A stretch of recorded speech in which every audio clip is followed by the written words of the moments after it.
एक बार एक गांव में गरीब ऑटो रिक्शा वाला रहा करता था और वह पूरा दिन शहर में ऑटो रिक्शा चलाता और उससे कुछ पैसे इकट्ठे करता और फिर वह उससे अपना घर का सामान खरीदता। इस प्रकार उसका जीवन यापन बड़े अच्छे से चल रहा था। लेकिन एक दिन दिवाली का समय था तो वह शहर में गया और ऑटो रिक्शा से कुछ पैसे कमाए और उन पैसों से वह अपनी पत्नी के लिए एक साड़ी लेकर के आ जाता है। लेकिन जब उसकी पत्नी देखती है कि उसके पाँव में चप्पल नहीं है और वह उसके लिए साड़ी लेकर के आया है तो उसकी पत्नी अंदर ही अंदर बहुत बेचैन होती है और वह उसको कहती है कि आपको ये साड़ी लाने की क्या ज़रूरत थी, आप अपने लिए चप्पल क्यों नहीं खरीदी।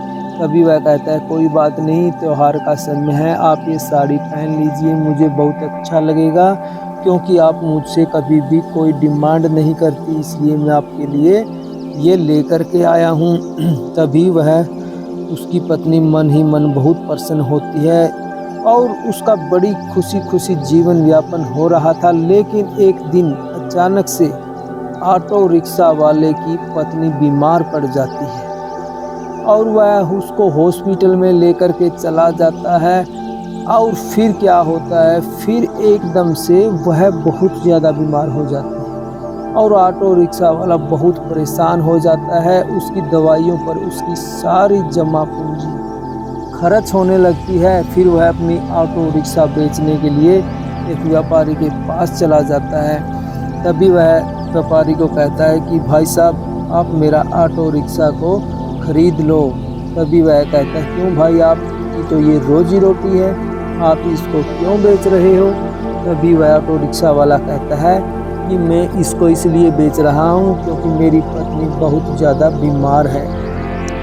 तो फिर वह कहता है कि भाई आप ऐसा करो, आप ऑटो रिक्शा को तो बेच दो और एक रिक्शा ले लो क्योंकि आपको कुछ पैसे भी बच जाएंगे और आपकी रोज़मर्रा की ज़िंदगी भी चलती रहेगी, आप हर रोज़ कुछ पैसे इस रिक्शा से कमा भी लोगे।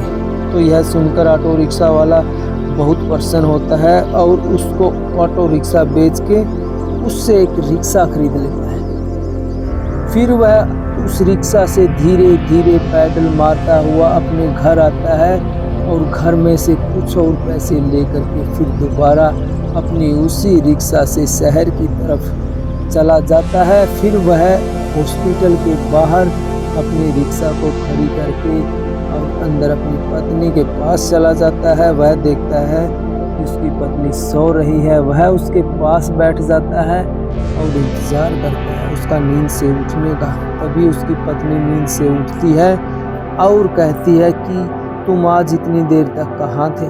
तभी वह कहता है कि मैंने अपना ऑटो रिक्शा बेच दिया है। तो उसकी पत्नी की आंखों से आंसू बहने लगे कि आपने ऐसा क्यों किया, ये तो हमारी रोज़मर्रा की ज़िंदगी थी, रोज़मर्रा की आय का साधन था। तभी वह कहता है कि मैंने रिक्शा ले ली, आपसे महत्वपूर्ण कुछ नहीं है पैसा, रिक्शा तो दोबारा आ जाएंगी लेकिन हमें आपकी बीमारी को ठीक करवाना है। तभी वहाँ पे एकदम से डॉक्टर की एंट्री होती है और डॉक्टर आता है और उसको कहता है कि भाई जाओ ये दवाई लेकर के आओ, ये इंजेक्शन इसके लिए बहुत ज़रूरी है।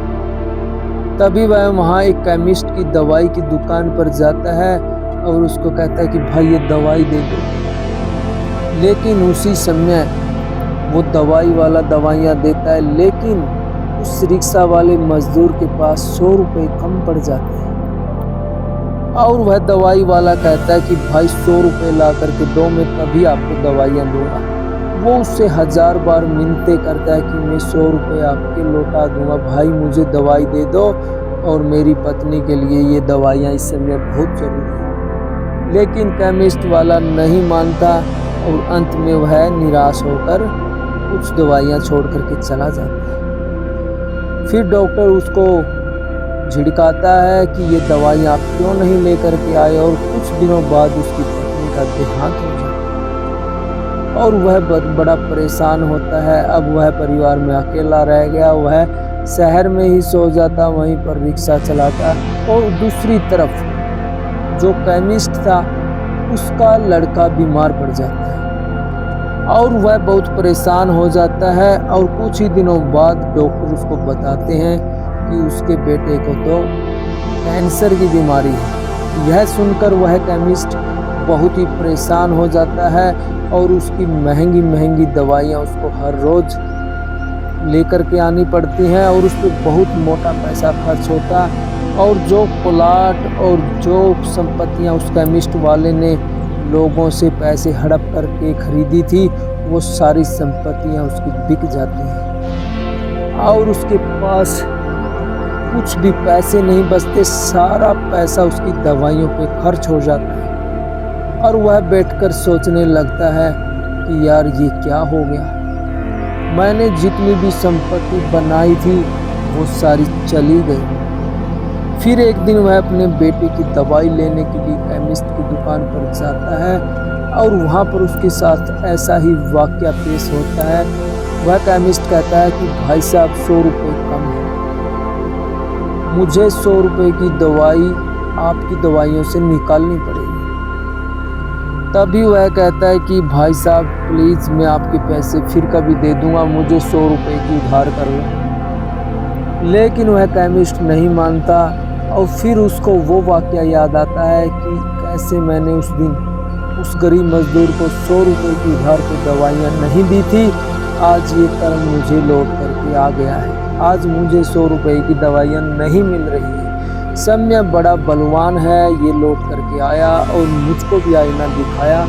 तो वह बड़ा परेशान होता है, उसको उसके किए पर पश्चाताप होता है। लेकिन फिर वह वहाँ से दवाइयाँ ले लेता है जैसे भी और वह सड़क के किनारे खड़ा हो जाता है। उसके पास किराया भाड़ा नहीं होता हॉस्पिटल तक जाने का।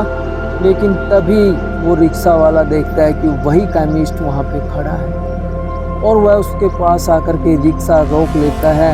वह कहता है कि भाई साहब मेरे पास पैसे नहीं हैं। लेकिन वो रिक्शा वाला कहता है अरे कोई बात नहीं, आपके ऊपर विपत्ति है और विपत्ति में आपकी सहायता करना मेरा कर्तव्य है, आप बैठ जाइए इसमें। तभी वह उसके रिक्शे में बैठ जाता है और वह उसको हॉस्पिटल में पहुंचा देता है और वो सभी दवाइयाँ वहाँ पर डॉक्टर के पास ले जाता है और डॉक्टर आकर उसके लड़के का इलाज करता है और उसके इलाज से वह लड़का बच जाता है। वह 4-5 साल के लिए उसकी जान बचा लेते हैं डॉक्टर। और फिर वह केमिस्ट उस मजदूर की बहुत धन्यवाद करता है और कहता है कि मैंने आपके साथ ये सब किया, लेकिन मुझ पर विपत्ति आने पर आपने मेरा साथ दिया। तभी वह गरीब कहता है कि विपत्ति में किसी के काम आना ही सबसे बड़ा धर्म है और मैंने इस धर्म का पालन किया है, तो यह कोई आप पे एहसान नहीं है। तो दोस्तों इस कहानी से हमें यही शिक्षा मिलती है कि किसी पर भी विपत्ति हो, किसी की कोई मजबूरी हो, उसका फ़ायदा हमें नहीं उठाना चाहिए। अगर हम फ़ायदा उठाएंगे तो हमारे ऊपर भी वो विपत्ति लौट करके आएगी। अगर आपको कहानी पसंद आई तो लाइक कर दो और चैनल को सब्सक्राइब कर दो ताकि एक और ऐसी कहानी के साथ हम आपसे मिलते रहें। Bye bye.